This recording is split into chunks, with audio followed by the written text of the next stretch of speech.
아멘. 할렐루야. 이 시간에 하나님의 말씀을 통해서 하나님의 축복이 우리에게 넘치기를 축원합니다.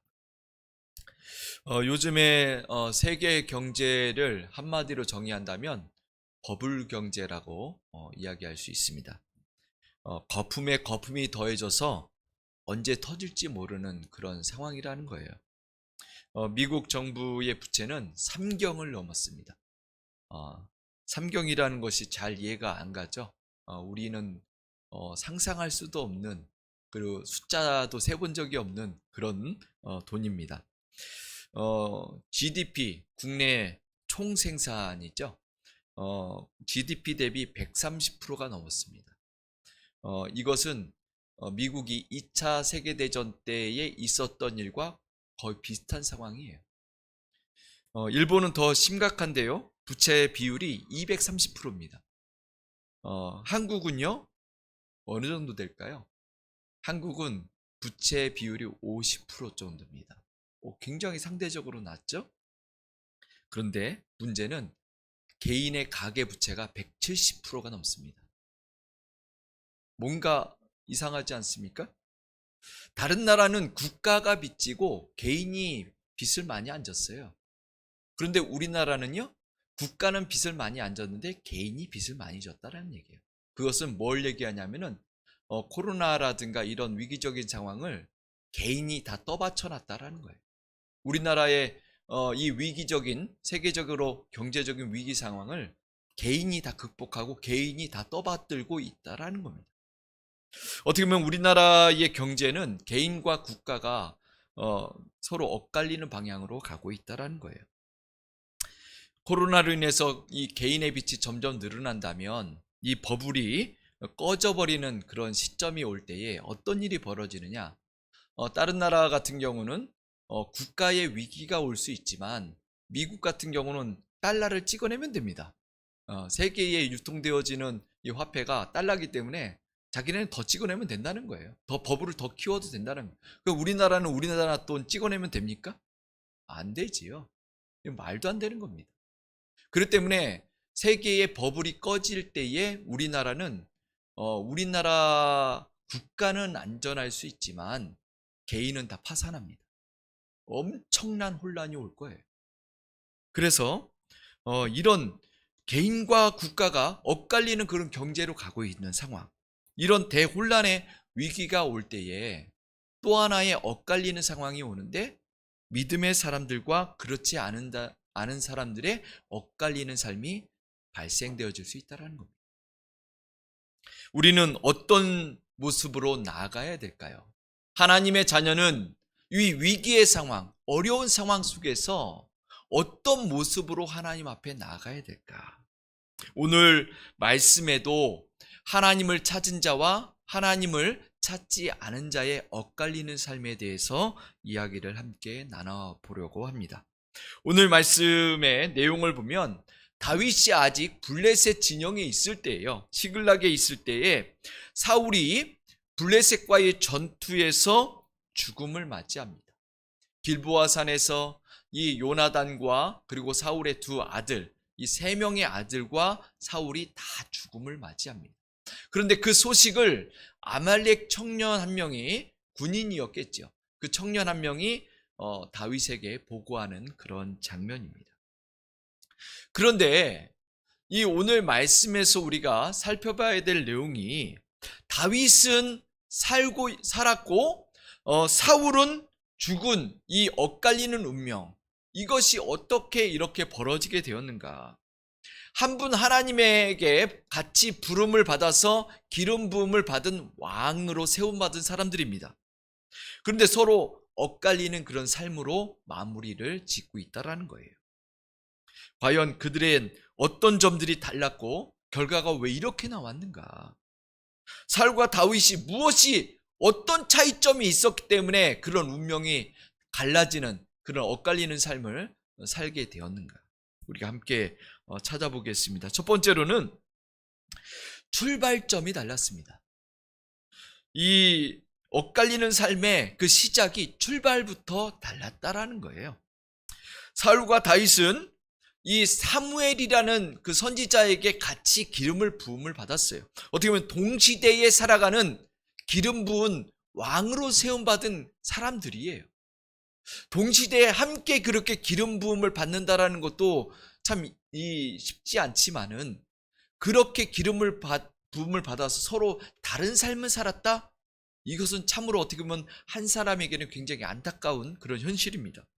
사울은 이스라엘 중에서 제비를 뽑아서요, 모든 사람들에게 환영받고 축복받는 가운데 왕으로 세움을 받았어요.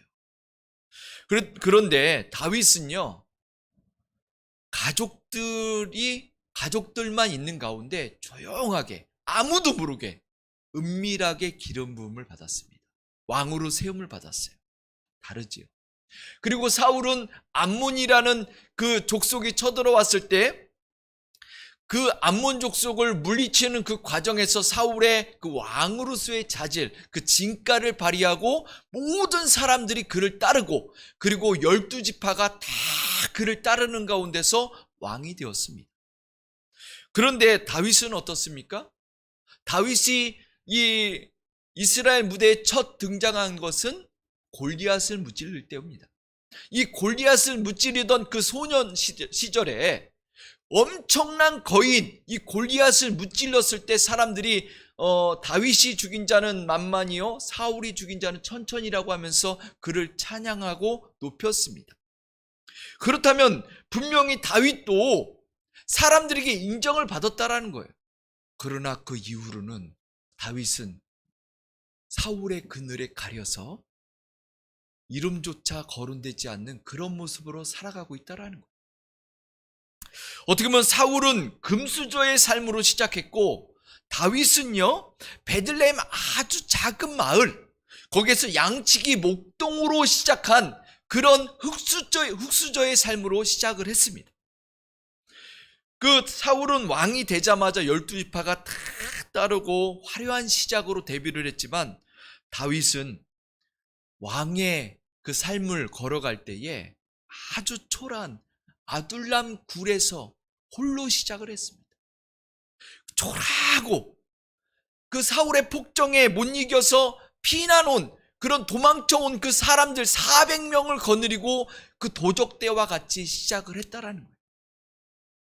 사울은 모든 것을 다 가진 것 같았지만 다윗에게는 아무것도 없었습니다. 도망자예요. 먹을 것이나 제대로 있습니까? 잘 곳이나 제대로 있어요? 도망치는 세월이 10년이 넘었습니다. 그럼 지칠 때도 지쳤고, 정말 그 자기가 왕으로서의 삶을 살아가야 될 것인가 회의감까지 느꼈을 겁니다. 아무것도 없고 기댈 곳도 없고 정말 그 자기가 어떻게 살아야 될지도 모르는 암담한 그런 상황 속에서 다윗이 할 수 있는 것이란 무엇이었을까요? 하나님 앞에 기도하는 것밖에 없었다라는 겁니다. 세상 사람들, 그리고 자신에게 의지가 될 수 있는 어떠한 것도 없어요. 배경도 없습니다. 그런 가운데 그가 할 수 있는 건 기도하고 하나님 앞에 매달리고 하나님의 도우심을 간구하고 쫓겨다니면서 가는 곳마다 하나님을 찾았다라는 거예요.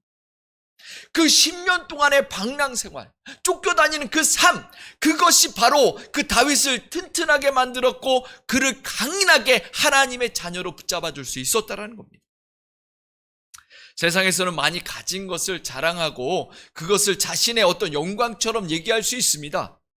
그러나 못 가진 자가 슬퍼할 것도 하나도 없어요. 왜냐하면 우리에게 하나님이 있다면, 우리에게 믿음이 있다면 우리는 다 가진 거와 마찬가지예요. 다윗을 보십시오. 다윗은 쫓기는 그 삶 속에서도 늘 당당했습니다. 그리고 하나님 앞에 기도했고요. 그 다윗의 삶 속에서 우리는 수많은 것들을 배우고 하나님을 만날 수가 있었습니다. 왜냐? 그가 하나님을 만나고 하나님을 목격했기 때문에 그렇습니다. 그렇기 때문에 그는 노년에 여호와는 나의 목자시니 내게 부족함이 없다라고 얘기할 수 있는 거예요. 하나님 한 분이면 됐다라는 겁니다. 우리에게 그런 고백이 있기를 바랍니다. 두 번째로 다윗과 사울의 갈린 삶은 인성이 달랐습니다. 사울왕은 그 왕이 되는 그 순간부터 잔인성이 드러나요. 그가 암몬 족속이 쳐들어왔을 때 군사들을 모집하기 위해서 한 것이 뭐냐면 자신이 가지고 있었던 소 2마리를 다 쪼갭니다.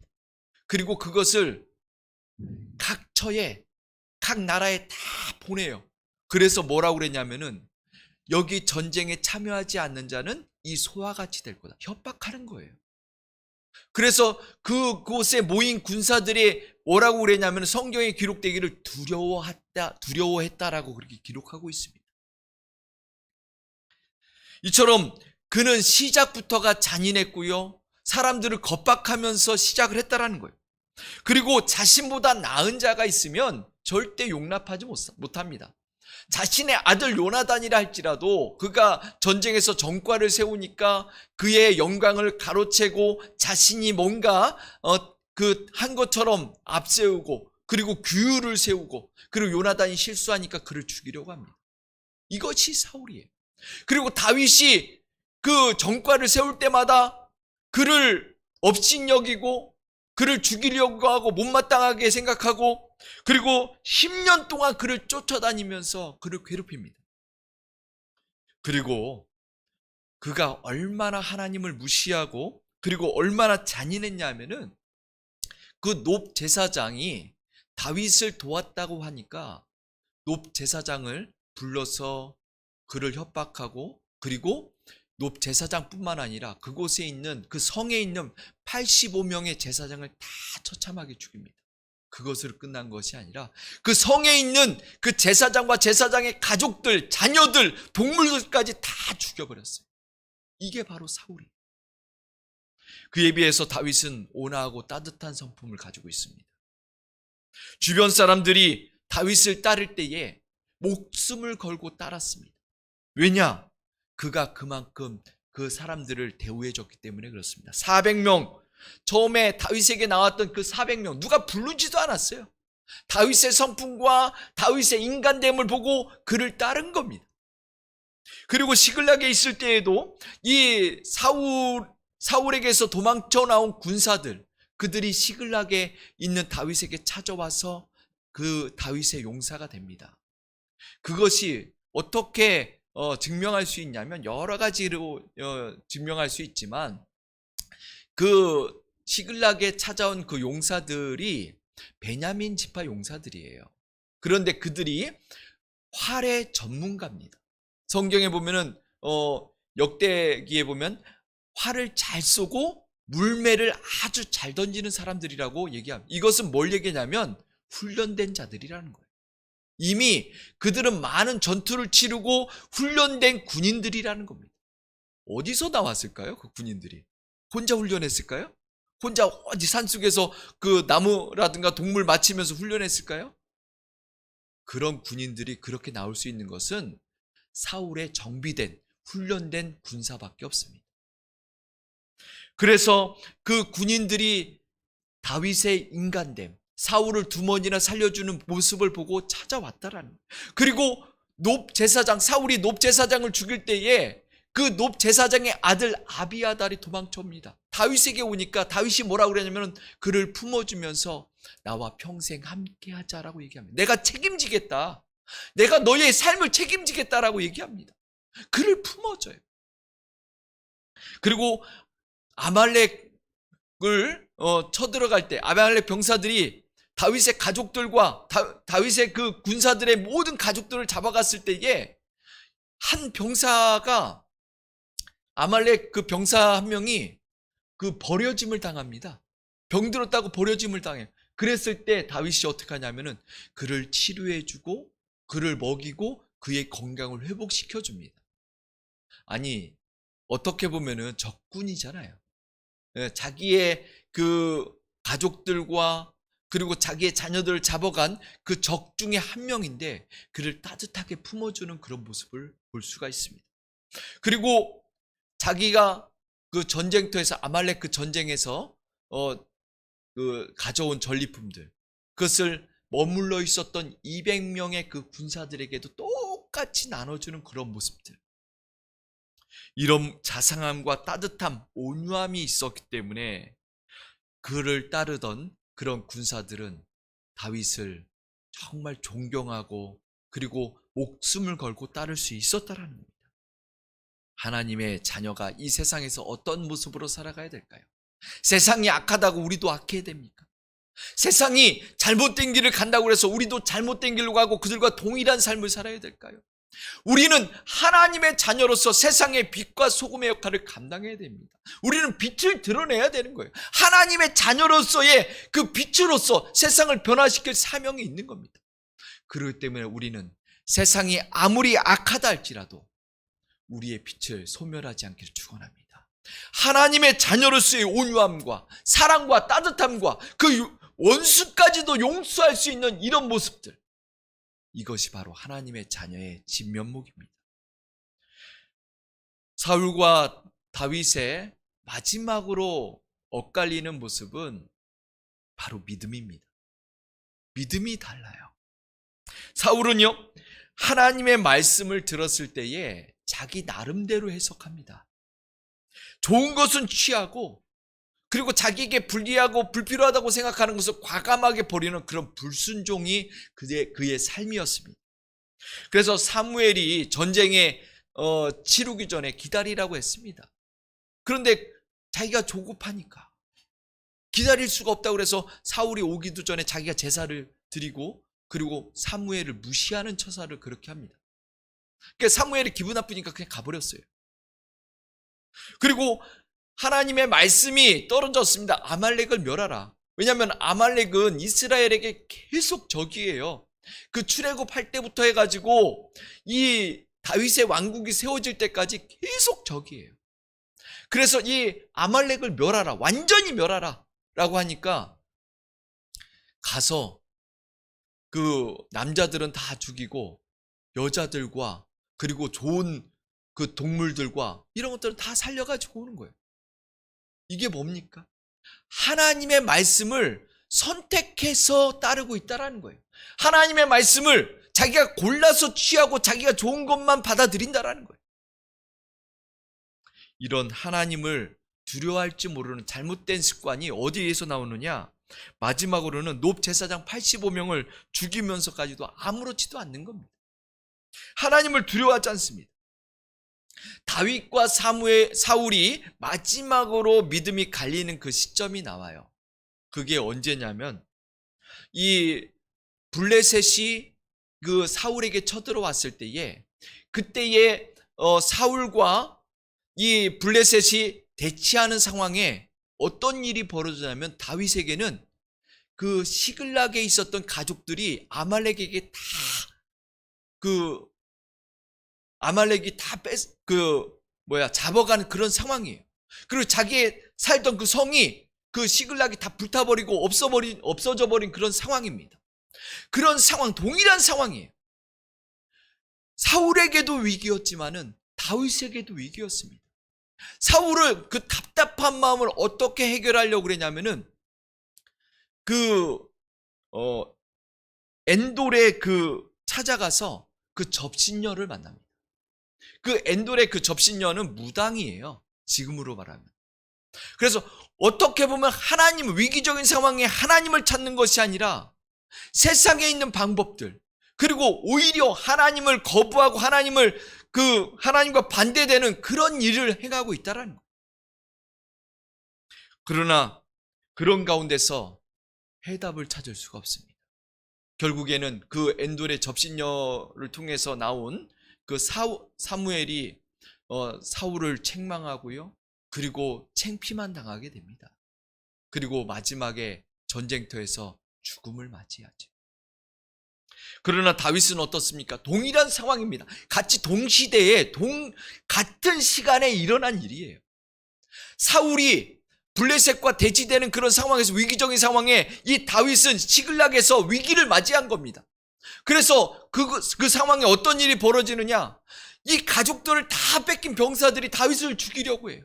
돌로 치려고 합니다. 이때에 여러분 같으면 어떻게 하겠습니까?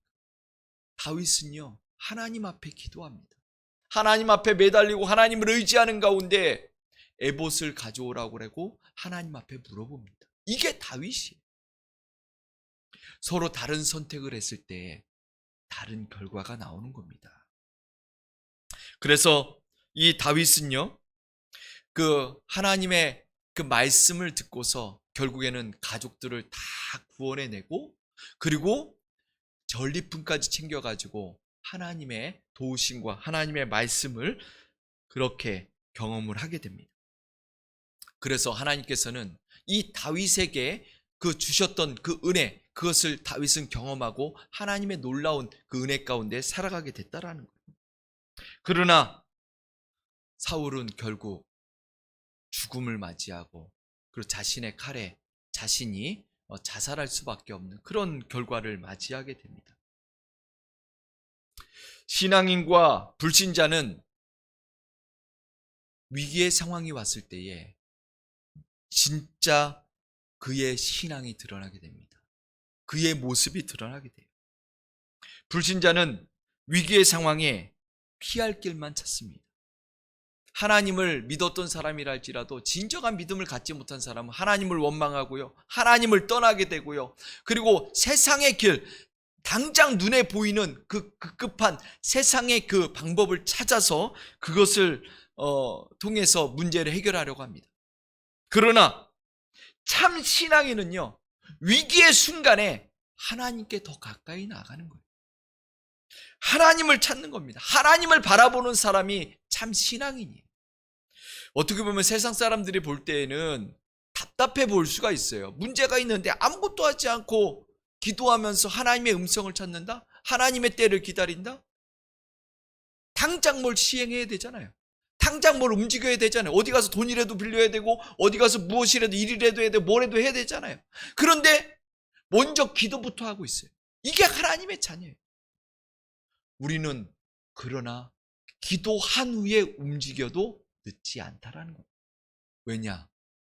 하나님의 방법이 있기 때문에, 하나님이 알려주신 음성이 있기 때문에, 하나님이 우리에게 어떻게 할 것을 알려주시기 때문에 더 빠른 길이라는 겁니다. 하나님의 자녀는 이 세상에서 누가 그 문제의 열쇠를 쥐고 있는지를 알아야 됩니다. 문제를, 그 열쇠를 쥐고 있는, 해답을 쥐고 있는 그분에게 먼저 물어보고, 그리고 하나님의 음성을 듣고 움직여도 늦지 않다라는 겁니다. 위기적인 상황에 여러분들은 어떤 선택을 할 겁니까? 어떤 방법으로 나아갈 겁니까? 이 코로나 지금은 위기입니다. 누가 보더라도 이 위기적인 상황에 하나님의 자녀와 하나님의 자녀가 아닌 사람들은 갈라지게 돼 있습니다. 그래서 성경에서도 양과 염소가 갈리게 되고요, 그리고 선인과 악인이 갈리게 되고요, 그리고 하나님의 백성과 하나님의 백성이 아닌 사람이 갈라지게 돼 있습니다. 지금이 그 시점일 수 있다는 거예요. 우리는 참 신앙인입니까? 우리는 참 하나님의 자녀입니까? 그렇다면 우리는 어떤 선택을 할까요? 사울과 같은 선택, 눈에 보이는 선택, 당장 내가 할 수 있는 그런 선택을 할 수도 있습니다. 그러나 다윗과 같은 결정, 때를 기다리면서 하나님의 음성을 찾고 기도하고 하나님 앞에 매달리는 그런 결정도 할 수 있습니다. 그러나 결과는 다르다라는, 나의 좋아하는, 내가 원하는 그런 선택을 한 자는 하나님의 응답, 하나님의 음성, 하나님의 도우심은 기대할 수 없지만, 그러나 하나님의 때를 기다리면서 하나님의 응답과 하나님의 도우심, 하나님의 음성을 찾은 자는 반드시 하나님이 함께 한다라는 것. 그 하나님의 때를 기다리면서 끝까지 인내하는 저와 여러분들이 되기를 축원합니다.